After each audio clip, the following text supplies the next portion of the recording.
word of mouth really is how it's going to go. You're amazing. You come all the time. So I don't know if you could just reach out to your people. You know, it's just going to be everybody kind of reaching out to their group of people, and then hosting those elections based on that, and then having a broader diversity. But right now we have a diversity through levels of school. So we're reaching out that way right now.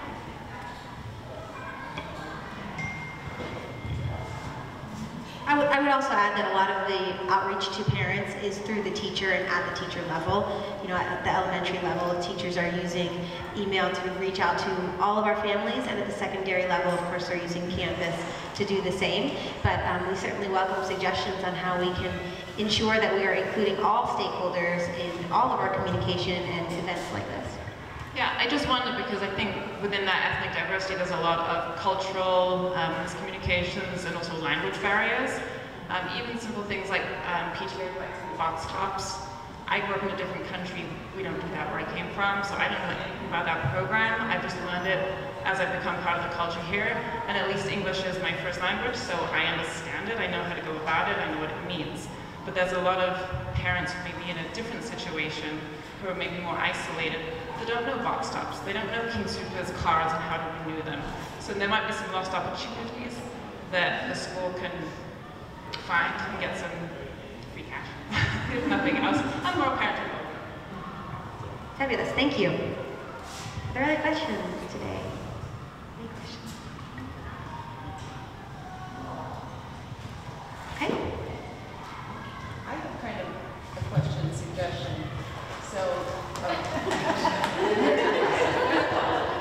So just an idea, but so after May 10th or May 7th happened, when we did the thing at,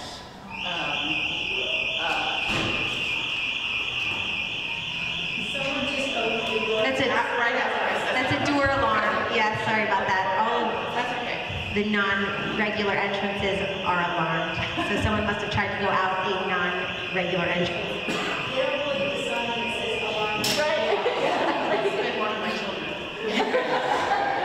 So anyways, I was thinking, so when it happened, we did the event at Northridge where we thanked the first responders and the teachers and stuff. And since that day, I've been trying to figure out how we can continually do that, but do kind of maybe a STEM gives or even a Highlands Ranch community gives back. And I still have the contact information for Jamie there, and was just how would we, is that something we could do as STEM, like, because I know she would open that room back up for us to thank the first responders or do an event like that. Is that something we could, who would I talk to get that together? So that's a great question. And we did 7 different visits of first responders, medical, police, and all sorts of local first responders. But, you know, one of our thoughts, and this is still in the planning, beginning initial stages, one of our thoughts is to create a day of giving around May 7th and hopefully engage all of our community in giving back to our community in all different ways, whatever is appropriate for individuals. And so certainly if you would like to send me an email or maybe work with Nicole, we could get some of those ideas down on paper and think about what that could look like to bring our community together and say thank you to them, which I think is a perfect thing for us to do on May 7th, because we did receive such an outpouring of support. Yeah. Okay. Thank you. Excellent. I was just going to add something to that. At Blast Off, we invited the first responders and the therapy dogs, and that was all a big hit, I think, for the whole community.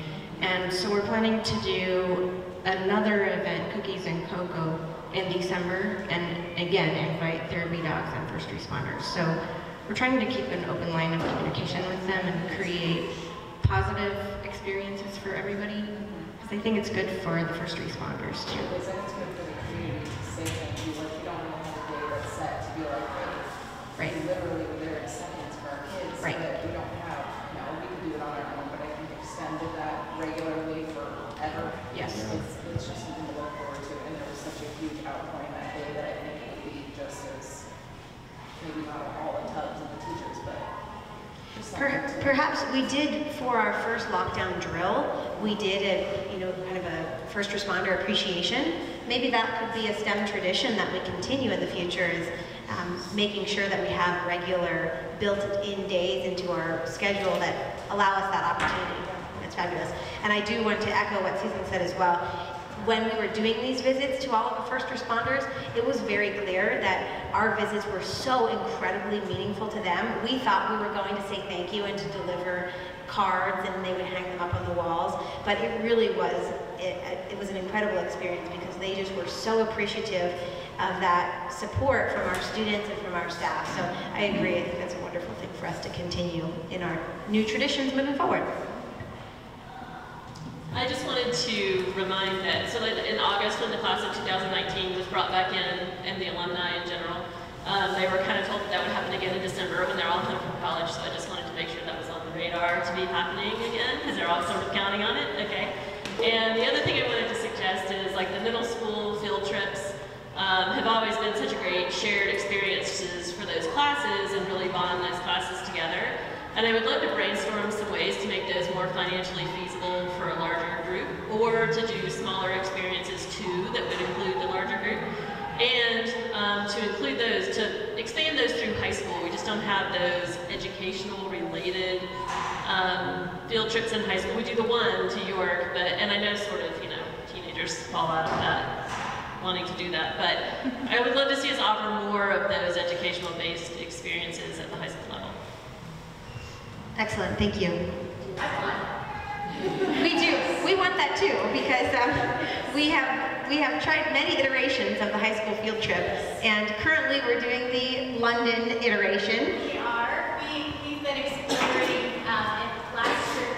Last year we were exploring Japan. Just didn't have enough interest, but I'm working with the high school to have it more uniform, where different years you can count on having those trips. So the UK we're doing this year. I'm also exploring a Costa Rica trip with another teacher. So we are definitely working on that and appreciate your feedback. Other questions?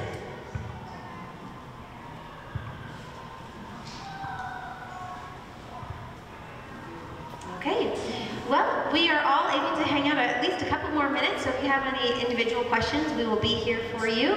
And we appreciate you coming today. Thank you for spending this time with us to hear about what we're doing. And if you have any questions, please feel free to email or stick around to chat. Thank you, and have a wonderful evening and a safe drive home.